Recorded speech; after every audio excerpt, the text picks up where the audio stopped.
अस्सलाम वालेकुम। कैसे हैं आप सब लोग? उम्मीद है कि आप सब लोग खैरियत से होंगे। प्लीज़ आप लोग फ़ैन की या फिर कोई और भी आवाज़ को इग्नोर करें और नॉवेल एंजॉय करें। तानिया ताहिर का नॉवेल शुरू करते हैं। कल रात से देख रहे हैं, वो मुस्कुराई, जबकि शाज़ ने उसकी मुस्कुराहट को ही चुन लिया। लेकिन ये बात काबिल कबूल नहीं है। इतने प्यारे और खूबसूरत बाल कटवा दूँ, पागल हूँ मैं। शाज़ ब्रश चलाने लगा। तो आपने इनको बेचकर क्या पैसे कमाने हैं? वो उसे चिढ़ाने लगी। आगा शाज़ हूँ, मैं एक फेमस पॉलिटिशियन और मेरे पास पैसे की कमी नहीं है, याद रखना। उसकी गर्दन को सख्ती से पकड़ते वो बोला था। वर्षा मुस्कुरा दी। आपको आपकी कामयाबी बहुत मुबारक हो, वो बोली। शाज़ ने उसके बाल छोड़े और उसके सामने बैठ गया, ड्रेसिंग से टेक लगाकर। तुम मुझे मेरा काम क्यों नहीं करने दे रही, लड़की? परसों से मेरे अज़ाबों पर सवार हो, वो गुस्से से पूछने लगा। ये आपका काम नहीं है, और जब कोई मुबारकबाद दे तो शुक्रिया अदा करते हैं, वो उसे समझाने लगी। हाँ, तुम इतनी बड़ी दादी अम्मा हो, मुझे समझा रही हो, वो सर झटक कर बोला। शाज़, आप जज़ाकल्लाह भी तो कह सकते हैं, लड़ रहे हैं उल्टा, वो बोली। तो शाज़ मुस्कुरा दिया। जज़ाकल्लाह बेगम, बट अगर मुबारकबाद ही देनी है तो ऐसे कौन देता है मुबारकबाद? नेट पर देखो, बीवियां शोहरों को खुश कैसे करती हैं। वो बेड पर लेट गया। वर्षा सर झुका गई, जबकि अपनी मुस्कुराहट रोक ली थी। शाज़ उसे देखता रहा। वो बाल सुलझाने लगी। ये वाकई मुश्किल काम था, यहाँ तक कि वो आजिज़ आ गई थी, मगर बाल कटवाने का सवाल ही पैदा नहीं होता था। बल आखिर वो कामयाब हो गई और शाज़ मुस्कुरा दिया। बच्चों की तरह वो फतहमंदी से उसे देख रही थी। उसने बालों में बल डाले और खड़ी हो गई। ठीक है, वो उसके जानिब देखकर पूछने लगी। नहीं, वो मसरमाइज सा हो रहा था। उसने केरी में से एक रेड कलर की लिपस्टिक निकाली और वर्षा को दे दी। लगाओ। वर्षा की धड़कनें फिर से बेहंगम हो गई, हाथ कांप से उठे, और उसके हुक्म की तामील करते हुए उसने अपने होठों को सुर्ख अनारी लिपस्टिक से जो रंग लिया, तो शाज़ की निगाह ही नहीं उठ रही थी। वो उसके सामने आ गई। बस नहीं चला सारी लिपस्टिक बर्बाद कर दे, मगर उसने खुद को कंट्रोल किया था। उसकी कमर में हाथ डाले वो उसका चेहरा देखने लगा। तुम मुझे पागल कर रही हो, और मैं पागल होने के लिए इतना बेचैन क्यों हूँ, मुझे समझ नहीं आ रहा, वो बोला, और आहिस्तगी से बेबाकी पर उतरा, जबकि वर्षा दूर हुई। भूख नहीं है आपको क्या? वो पूछने लगी, घबराई घबराई सी, दिल की धड़कनों को संभालती हुई सी। शाज़ ने ज़रा घूर कर देखा। ये कैसी फजूल हरकत है? भूख भूख, इन लम्हात में किसको भूख लगती है? वो उसकी कलाई पकड़कर नज़दीक करता हुआ फिर से बोला, जबकि वर्षा खिलखिलाकर हंस दी। इस हंसी में शाज़ की भी शामिल हुई थी हंसी। मैं खुश हूँ यार, मालूम नहीं था मेरी ज़िंदगी में तुम्हारे आने से इस तरह मेरा दिल खुश होगा, वो बोला। वर्षा सर झुका गई। भाई की डेथ के बाद मैं कभी अपने घर पर मुस्कुराया ही नहीं। हंसना तो दूर की बात थी। मेरे माँ बाप बस ये चाहते थे मैं एक बड़ा आदमी बन जाऊँ, और देखो आज मेरा ख्वाब पूरा हो गया। और इस ख्वाब के बीच एक दुश्मनों की लड़की भी भाग गई थी, तो देखो सब कुछ मिल गया मुझे, वो बोला, और शिद्दत भरा लम्स उस पर झुकता छोड़ा तो वो भूल गया, जैसे दुनिया से बेगाना सा हो गया। और वो बेताब से उन निशानात को मज़ीद गहरा करने लगा। वो वाकई पागल सा हो रहा था। वर्षा एक लफ्ज़ नहीं बोली थी, बस वो भी खुश थी उसकी खुशी में। शाज़ ने उसकी पेशानी पर फिर से प्यार किया। तुमने अपनी ज़िंदगी का सबसे अच्छा काम ये किया है। वो मुस्कुराया। वर्षा सर झुका गई। प्लीज़ चलें, वो बोली। हाँ हाँ ओके, लिपस्टिक लगा लो, उतर गई है। वो आंखें दबाता बाहर निकल गया, जबकि वर्षा को ऐसा लगा उसका चेहरा लाल टमाटर हो गया है। उसने फिर से लिपस्टिक उठाकर लगाई और वो भी नीचे चली गई। शाज़ फ्रेश होने चला गया था, तभी कहीं नहीं था। वो खाना देखने लगी। बाजी, आप तो बहुत प्यारी लग रही हैं, उसकी मुलाजिमा ने कहा तो वर्षा हंस दी। चलो अब तुम लोग जाओ, इन मुलाजिमों से बोली। यहाँ कोई मर्द नहीं था। शायद शाज़ ने ही बाहर निकलवा दिया था सबको, और अच्छा था। वर्षा कंफर्टेबल नहीं। वो 15 मिनट बाद आया तो वर्षा मुस्कुराकर उसे देखने लगी। उसने आगे बढ़कर फिर से वर्षा की पेशानी पर प्यार किया और दोनों बैठ गए। एक बात पूछें आपसे? वह वर्षा को खाना खुद सर्व कर रहा था। उसे इल्म था वो बहुत लाड प्यार से पली बढ़ी है। पूछो, वो बोला और पहला लुक़मा उसको खिलाया था। आप बार बार क्यों हमारे सर पर प्यार देते हैं? वो पूछने लगी। शाज़ ने मुस्कुराकर पानी का एक घूंट भरा। रोमांस की कोई खबर नहीं तुम्हें? वो उसकी जानिब तिरछी नज़रों से देखता बोला। वर्षा खामोश हो गई। अब भी पूछो सवाल, वो उसे अब छेड़ने लगा। शर्मा जो गई थी। नहीं थैंक यू, वो नज़रें झुका गई। शाज़ हंस दिया। तुम्हारी पेशानी चमकती है और मेरा दिल, बस मेरी बीवी हो तुम। जो दिल करेगा वो करूँगा। तुम भी जवाब नहीं मांग सकती मुझसे। वो घूरने लगा। ओके, वो मुस्कुरा दी और दोनों खाना खाने लगे। शाज़ ने वर्षा का हाथ थाम लिया और उसने उसके हाथ में एक खूबसूरत सा ब्रेसलेट पहना दिया। वर्षा हैरानगी से उसे देखने लगी। वो आदमी मजबूर कर रहा था कि वो भी उसके प्यार में बस एक दिन में ही घंटों घंटों डूब जाए। वर्षा खड़ी हो गई। शाज़ भी खड़ा हो गया अपनी जगह से और उसका चेहरा दोनों हाथों में थाम लिया। मैं सब जानता हूँ और ये भी जानता हूँ कि मेरी माँ तुम्हें कबूल नहीं करेगी वर्षा, मगर मेरे दिल ने तुम्हें कबूल कर लिया है। तो सवाल ही पैदा नहीं होता कि अब कोई मुझे तुमसे जुदा कर सके। मगर मेरी माँ, वो मेरे लिए ख़ास है। मेरे माँ बाप ने मेरी इस कामयाबी का इंतज़ार किया है। अगर तुम उनसे अच्छे से पेश आओगी, वो तुमसे जल्द मान जाएंगी। सिर्फ़ अब्बास भाई की वजह से वो ऐसी हो जाती हैं, और सबसे अहम सना की वजह से। सना से दूर रहना। वो लड़की सिर्फ़ तुमसे हसद करती है, मगर हमने उससे आपको छीन लिया है, आपको ले लिया है, तभी वो हमारे साथ ऐसी है, वरना पहले तो नहीं थी ऐसी।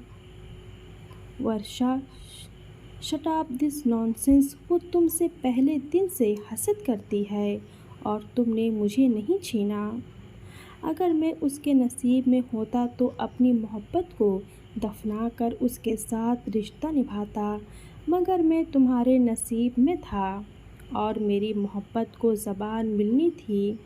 मैं सिर्फ़ उन्हीं बातों पर यकीन रखता हूँ जो हकीकत हो, और तुम मेरी हकीकत हो। वो उसे समझाने लगा, जबकि वर्षा उसकी आँखों में देख रही थी। हम यहाँ से कहीं नहीं जाएंगे। प्लीज़ शाज़, आप हमें कहीं और मत भेजिएगा। वो एकदम नम आँखों से बोली। कहीं नहीं जा रही तुम, मगर मेरी माँ को राज़ी कर लेने की ज़िम्मेदारी तुम्हारी है। वो बोली। हम कैसे करेंगे? वो घबराई हुई लहजे में बोली, जब तुम मुझे अपना कर सकती हो तो मेरी माँ तो फिर नरम दिल औरत है। वो मुस्कुराया, जबकि वर्षा भी सर झुकाकर सर हिला गई। शाज ने फिर से पेशानी पर प्यार किया तो दोनों ही हंस दिए। तभी मुलाजमा ने दरवाज़ा बजाया और बताया कि शाज से मिलने कुछ लोग आए हैं। शाज सोचता हुआ बाहर निकला। वर्षा ने शाज की प्लेट में छोड़ा लुक़्मा उठा लिया, जिसे शाज देख चुका था। वो मुस्कुराकर वो अपने मुंह में रख चुकी थी। शाज ने उसे विंग दी और जैसे ही बाहर निकला, सामने अपनी माँ को देखकर और सना और हुर्रम को देखकर वो एक लम्हे के लिए शॉक हुआ था और फिर संभल गया। आगे बढ़कर अपनी माँ के गले लग गया।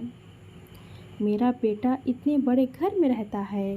वो मुस्कुराकर उसे देखने लगी, जबकि उनकी आंखों की नमी बता रही थी कि वो बहुत खुश है उनकी कामयाबी देखकर।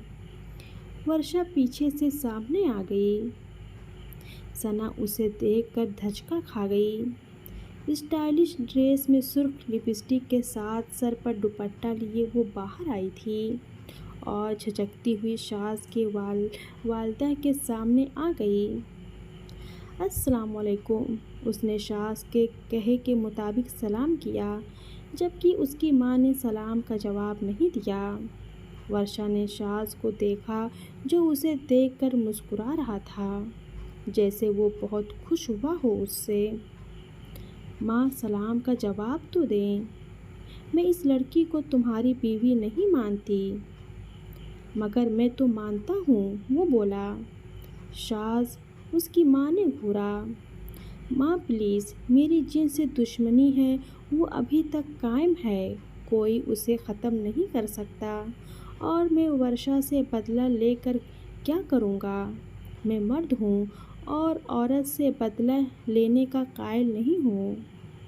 बकवास, झूठ, सब कुछ तुमने जानबूझकर किया। ये सब क्योंकि तुम जानते थे तुम वर्षा से मोहब्बत करते हो पहले दिन से। सना तो चिल्ला उठी। उसका सर फटने को था कि ये वर्षा ऐसी वर्षा तो नहीं आई थी यहाँ, जैसे अब दिख रही थी। वो ये सोच सोच कर भस्म हो चुकी थी कि वर्षा और शाज उसके दिमाग की रगें जैसे फटने को बेचैन थी। शाज ने सना को बिल्कुल इग्नोर कर दिया। उससे पहले वो कुछ बोलता कि हुर्रम आगे बढ़ी। शाज आदिल नहीं मिल रहे। उनका एक्सीडेंट हो गया है, न जाने कहाँ है वो। उनकी गाड़ी हाईवे पर मिली, बट वो खुद नहीं थे। कुछ दिन पहले दुर्रानी के बेटे से उनका झगड़ा हो गया था और वो मुंह पर हाथ रखे बुरी तरह रो दी। मुझे डर लग रहा है शाज, आदिल को कुछ हो गया तो। वो काँप रही थी। वर्षा एकदम हुर्रम के नज़दीक हुई। भाई को क्या हुआ है? आप लोग ने हमें क्यों नहीं बताया? और पीछे से बासिम को आते देख वो दौड़कर उस तक पहुंची। भैया, आदिल भैया कहाँ हैं? उसकी आंखें भीगने लगी। वो रोने के लिए तो हर पल तैयार रहती थी। बासिम ने शाज को देखा, जिसके माथे पर बस एक बल डाला था और वो अभी भी खड़ा खड़ा ये जता रहा था कि वो अपनी दुश्मनी पर कायम है और अब इस आदिल की मदद करेगा। उसने हुर्रम के जुड़े हुए हाथ देखे तो ज़्यादा नहीं सोचा और सिर्फ हुर्रम के लिए उसने सर हिला दिया। अगर वर्षा सर भी पटक पटक कर कहती, तब भी वो कभी आदिल की मदद न करता। यहाँ हुर्रम थी, जिसे उसने अपनी बहनों की तरह समझा था और माना भी था। उसने अपनी माँ की घूरती नज़रों को एक मिनट के लिए नज़रअंदाज कर दिया, जबकि वर्षा अपने भाई के सीने से लगी रोने में मसरूफ़ थी। बासिम कुछ नहीं बोला था। शाज ने एक नज़र देखा था वर्षा को और उसने शाहज़ेब को कॉल की। हाईवे पर एक्सीडेंट हुआ है, पता करो वो बंदा कहाँ है। उसने ऑर्डर दिए। आज वो सब चुपचाप खड़े थे। वो शास जो सर झुकाकर सबकी सुनता था, सिर्फ अपने वक्त के पलटने के इंतज़ार में। आज उसका असरूर रसूख कहाँ कहाँ तक था कि बस एक फ़ोन कॉल पर वो बंदा ढूंढवा देगा। खुर्रम उसकी जानिब ही देख रही थी, बेताबी से। ओके, मुझे 10 मिनट में जवाब दो। हमें दुर्रानी पर शक है, मगर हम रेड नहीं डलवा सकते क्योंकि ऊपर से ऑर्डर्स नहीं हैं। अगर तुम चाहो तो एक फ़ोन कॉल कर दो, हम रेड डलवा लेंगे। बासिम ने वर्षा को एक तरफ किया और शाज की जानिब देखा। मैंने तुमसे बात नहीं की और ना मैं इंटरेस्टेड हूँ इस बात में कि खानज़ादों के भूले भटके बच्चे इकट्ठा करता फिरूँ। सिर्फ मेरी बहन का मुंह है, उसके अलावा कुछ नहीं। 10 मिनट में पता चल जाएगा। किसी रेट की मुझे ज़रूरत नहीं। दो टोक लठमार जवाब देकर उसने अपनी माँ की जानिब रुख कर लिया। बासिम का चेहरा सुर्ख हो गया। आदिर भाई की वजह से वो यहाँ था, वरना उस कमीने और घमंडी आदमी के मुंह ही कौन लगता। वो वहाँ से बाहर चला गया। भैया, वर्षा उसके पीछे जाने लगी। वर्षा, शास की बुलंद आवाज़ ने उसके कदम रोक लिए। अगर एक कदम भी बाहर निकालोगी तो दूसरा कदम इस घर में कभी नहीं रख पाओगी। बल्कि सर्द लहजा था। वो जता नहीं रहा था, यही उसका फैसला था। अपने भाई के कातलों और दुश्मनों से कभी वो दोस्ती नहीं कर सकता था। वो बेगैरत नहीं था, गैरत थी उसमें इतनी। वर्षा हैरानगी से देखने लगी। वो हमारे भाई हैं। वर्षा ने कुछ एहतजाज करना चाहा।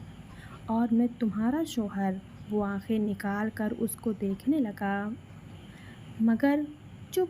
वो उसे टोक गया, जबकि हुर्रम की उन लोगों पर तवज्जो नहीं थी। ये हक, ये मान, ये हकीकत शाज का वर्षा पर सनों को झुलसा रहा था। उसको लग रहा था तपती छुरी से उसके वजूद के टुकड़े किए जा रहे हैं। हसद और जलन की आग में वो फड़फड़ा उठी थी, जबकि उसकी माँ भी बेटे की जानिब देख रही थी। आप अब यहीं रहिएगा। शाहज ने सबको इग्नोर करके माँ के शाने पर हाथ फैलाया। नहीं, मैं तुम्हारे घर में नहीं रहूँगी। मैं अपने बेटे के पास ही रहूँगी, जहाँ उसकी खुशबू है। तुम उसके दुश्मनों से हाथ मिला लो। वो नागवारी से हाथ झटक गई। उसका माँ, प्लीज़ यार, बीवी है मेरी। वो बीवी जिसने तुम पर इल्ज़ाम लगाया, बहतान गढ़ा, जिसके शक्ल से भी मुझे यानी तुम्हारी माँ को नफ़रत है। और इतनी नफ़रत कि मैं एक लम्हे के लिए उस लड़की को तुम्हारी ज़िंदगी में बर्दाश्त नहीं करूँगी। शाज़, भले तुम कुछ भी कर लो। वो बोली तो लहजा हतमी था। माँ, वर्षा अपने ख़ानदान से अलग होकर रहेगी। उसने मुझसे शादी की, जैसे भी की। मैं उसे कबूल कर चुका हूँ माँ। और वो रुक गया। और क्या शाज़? वो नापाक लड़की दूसरे की उतरन तुम? माँ, वो दाँत पीस गया। वो पाक है, और बिल्कुल पाक है। किसी की उतरन नहीं है वो। उसकी आंखें सुर्ख होने लगी। वो अपनी माँ के सामने उसकी हिमायत ले रहा था। वर्षा देख रही थी, सना भी देख रही थी, जबकि हुर्रम मुंतज़र थी कि अब फ़ोन आए और कोई कह दे कि आदिर मिल गया है। अब उसकी कल की आई लड़की की शाज़ माँ के सामने हिमायत कर रहे हो? वो बिगड़ कर बोली। हिमायत नहीं कर रहा, सिर्फ आपको बता रहा हूँ। मैं तुम्हारी इस लड़की से हुई नस्ल को कबूल नहीं करूँगी। तुम कर लो अपनी मनमानी। माँ को तकलीफ़ दे रहे हो आप। वो कुछ बोलता कि उसका फ़ोन बजने लगा। उसने कॉल पिक की। शाहज़ेब की कॉल थी। हुर्रम दौड़कर उसके आगे आ गई। सना ने नागवारी से पहलू बदला। यहाँ एक मसला नहीं निपट रहा था। वो आदिर का मसला बिला वजह लेकर आ गई थी। ओके, शास ने बस इतना कहा और हुर्रम की जानिब देखने लगा। अब भी आप घर जाएं, आपका शोहर घर पहुंच जाएगा, वो बोला। तो हुर्रम की आंखें शुक्र से भीग गईं। कब कैसे शाज़, प्लीज़ मुझे बता दो वो कहाँ है, मैं चली जाऊंगी प्लीज़। वो रोने लगी फिर से। मैंने कहा ना आप जाएं, वो खुद पहुंच जाएगा। वो उसके सर पर हाथ रख कर बोला। तुम्हारा बहुत बड़ा एहसान है ये मुझ पर, वो बोली। तो शास ने एकदम हैरानगी से देखा। आप बहन हैं मेरी, कैसी बातें कर रही हैं, उसने कहा। तो हुर्रम बहुत मशकूर थी उसकी। वो बाहर बासिम के पास चली गई। वो जल्द अज जल्द घर पहुंचना चाहती थी। वर्षा का दिल मचल रहा था अपने भाई के लिए, मगर शास की बात ने कदमों को जकड़ा हुआ था। आज वो जानना चाहती थी कैसी दुश्मनी थी उसकी और उसके ख़ानदान की, मगर फ़िलहाल जो मसला खुल चुका था उसका हल होना बहुत ज़रूरी था। सना ने वर्षा की तरफ इतनी नफ़रत से देखा कि वर्षा सर झुका गई। शर्मिंदगी से, हाँ, वो उसके आगे शर्मिंदा हो गई, बहुत ज़्यादा शर्मिंदा। माँ, शास ने बड़े लाड से उन्हें पुकारा था। शास, तुम कुछ भी कह लो, उसकी हिमायत मत करना और इस लड़की को मेरे साथ भेज दो, ये यहाँ तुम्हारे पास नहीं रहेगी, वो बोली। सना ने मुस्कुरा कर देखा। अब लाइन पर आई थी वो। शाज ने भी गहरा सांस भरा। मैं ऐसा नहीं कर सकता। वो सर झुका गया माँ के आगे। उसने मेरा बेटा छीन लिया, उसने। तुम डाइन, मेरा बेटा छीन लिया तुमने, वो चीखने लगी। शास ने उन्हें थाम लिया। प्लीज़ मम्मा, ये आपकी बेटी की खुशी है, वो माँ को सच बता रहा था। सना की उसे परवाह नहीं थी। ये मनहूस जो तुम्हारी ज़िंदगी में मनहूसत फैला रही है, ये तुम्हारी खुशी है, वो रोने लगी। याद याद मार दिया उसके भाइयों ने, उसके बाप ने मेरे बेटे को। शास, जवान बेटी की मैयत देखना एक माँ के सीने के टुकड़े हो जाने के मतरादफ है। उस 2 दिन आई लड़की के लिए सब भूल गए तुम, वो चिल्लाने लगी, रोने लगी। सना मुतमईन सी खड़ी रही। अभी फ़िलहाल उसके हक में सब था। उसने रोती हुई माँ का सर अपने सीने से लगा लिया। वर्षा मुजरिमों की तरह खड़ी थी, ये जाने बिना कि उसका कसूर क्या है, उस नफ़रत की वजह क्या है। जबकि शास की वालदा ऊंचा ऊंचा रो रही थीं। चच्ची, सना ने चच्ची को पकड़ा। ताऊ शास का हाथ पर हाथ रख गया, जबकि शास ने हाथ खींच लिया। अल्लाह हाफिज़।